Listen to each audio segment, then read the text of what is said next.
Presidential roles.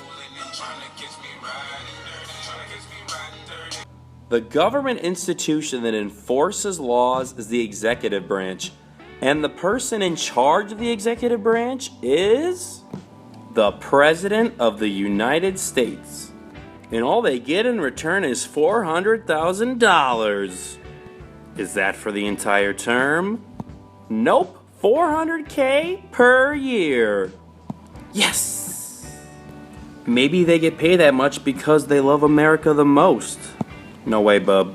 It's because they have like 8 different jobs.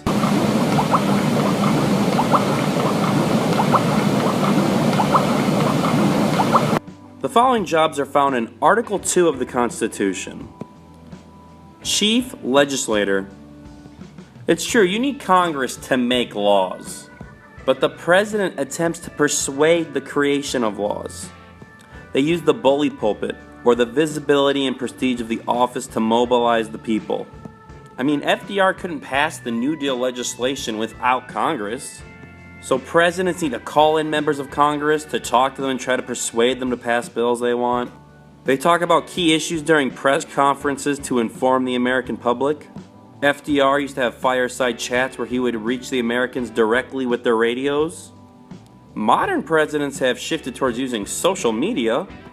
Once Congress does pass bills, it's up to the president to sign or veto them. I want that bill to become a law. Chief Diplomat. Presidents appoint ambassadors and diplomats, which require Senate confirmation. Through the Department of State, presidents will set up treaties or agreements between 2 nations, which also require Senate confirmation. Presidents will also set up executive agreements between 2 nations that do not require Senate confirmation. Presidents possess the power of recognition. It's up to the president to decide if a nation exists in the eyes of the United States. Commander-in-Chief.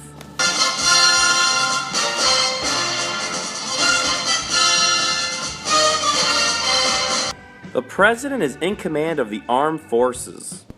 The President uses the Department of Defense, the Air Force, the Marine Corps, the Army, the Navy, the National Guard, all to keep our nation safe.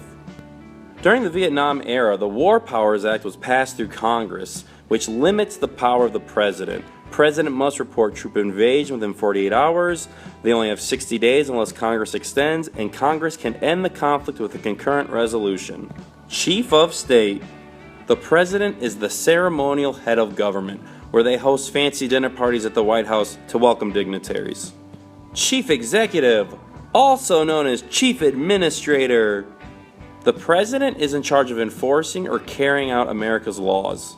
An executive order is a directive issued by the President that manages the operations of the federal government and has the force of law.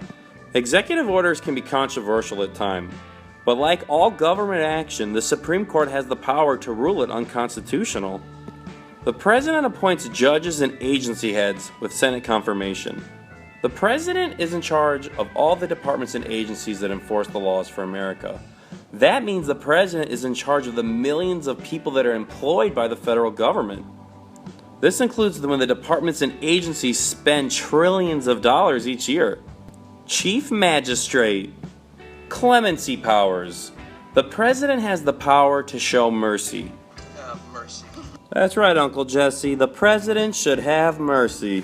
Just like the classic game Monopoly, a get-out-of-jail-free card.